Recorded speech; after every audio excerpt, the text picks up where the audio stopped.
this is Linda and welcome to my channel, Linda's Mysteries. Today we're gonna go into the topic of oracle cards versus tarot cards. Let's dive in. So, as a professional tarot card reader, I can say that I use both, and that's completely okay. Going into tarot, it's very clear and easy to follow where it came up. It seemed to be, by the scholars' research, in 15th century Italy, and it started as a game, not immediately as a tool for divination. That came much later. But when we're looking at oracle cards, the history is a bit closer to now, and it seems that one of the first oracle card decks out there is actually connected to Lenormand cards.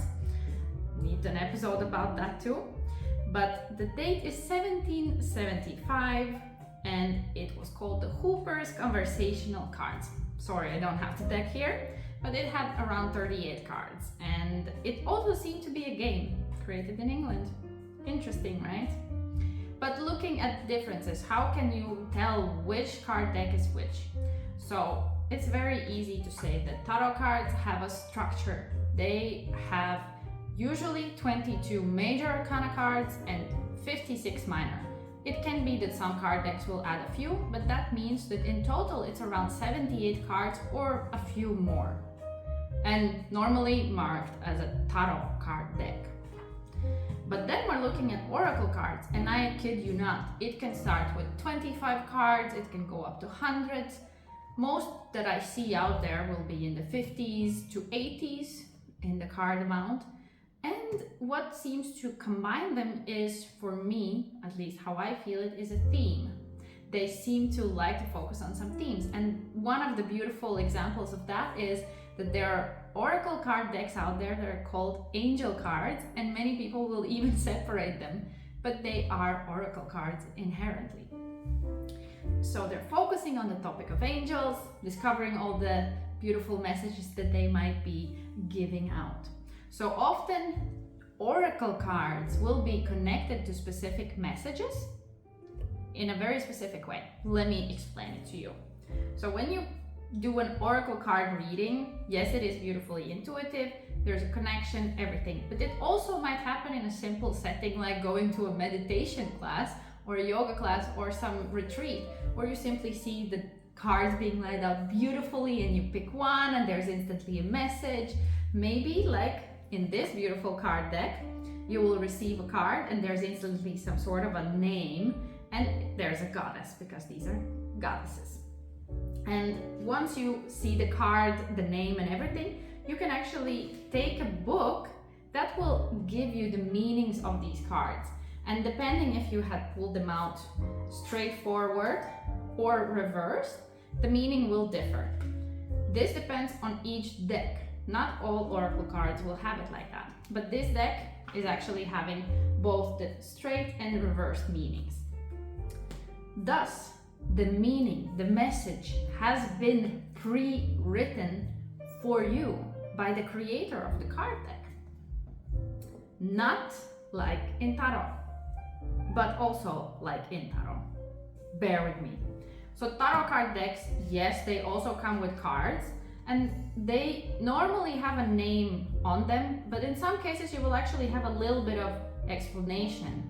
So it might be one word, very rare cases it's a few words, but it does exist. And yes, there is a book, and in some cases like this beautiful book, they actually will give you a little message. But in most decks you will actually just get keywords. So it continues to be a bit more complex in that. And to be honest, somebody who's reading tarot cards professionally like me, I never use these books. Almost never. I will use them mostly if I want to connect to a very specific symbol that I might not know at that specific moment, and then find it deeper.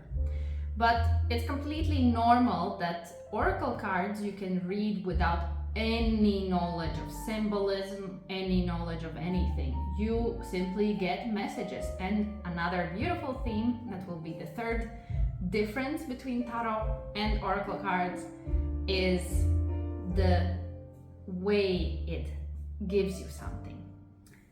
And this is something that I really feel personally. Oracle cards often are inspirational.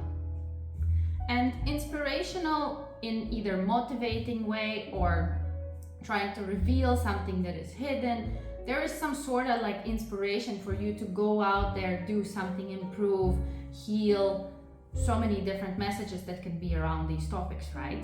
But the borderline is some sort of beautiful inspiration for you, and often in a quite soft, cute, loving, mild way. Not always, but mostly. And then we're looking at tarot, and oh boy, there are people who are like, oh my god, tarot is too mean. I can't handle it. So tarot does not hold back on symbolism, on very strong symbolism. And the way somebody like me might be using tarot is more on focusing on the lessons and actions you can take using specific card spreads and everything.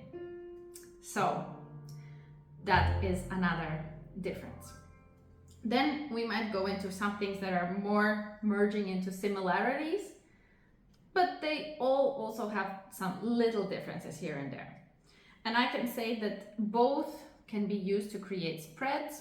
So if you like to put out multiple cards, you can do that with both.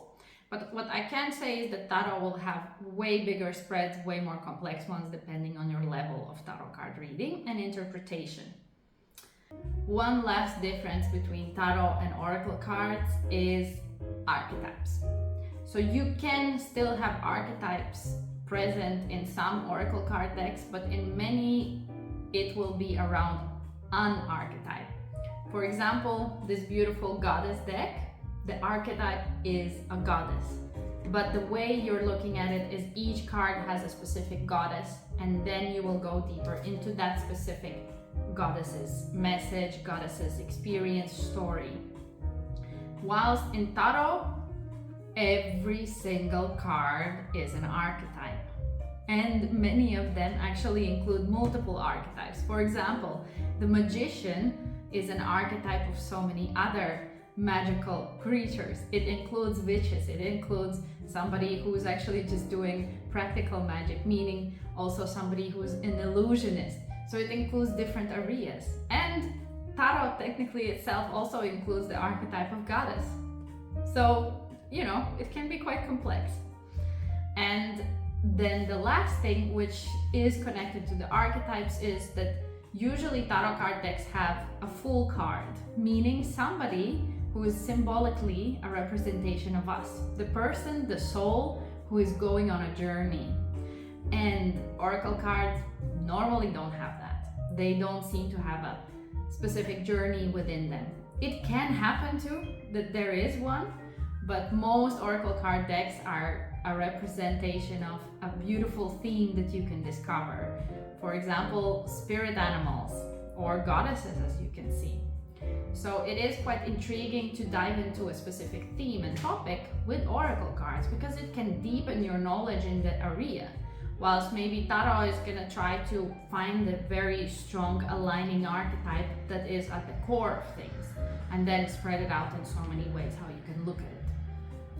So yes, this is my simplest version of overviewing these two different card systems, and I really do like both of them. I actually don't mix them in the readings myself, but I know that it is an option if you like. I would say that for those who are completely new to everything and are a little bit maybe scared of tarot in some way, can actually begin with oracle cards, because they will be much milder, much easier to understand, and they might reveal some symbols here and there, not to overwhelm you instantly. And tarot cards are going to be a much deeper way, going into the archetypes and their studies and intuitive work, which you start to begin with oracle already. So I hope this inspired you to try out these beautiful cards, no matter which ones you prefer, maybe both like me. But I'm very curious to know if you learned something in this video, and if you want me to cover some other card comparisons. Let me know in the comments below. I'm eager and open to do more. And lastly, this is my channel meant for your most blissful growth. So I'm very glad you're here, and I will see you next time. Ciao!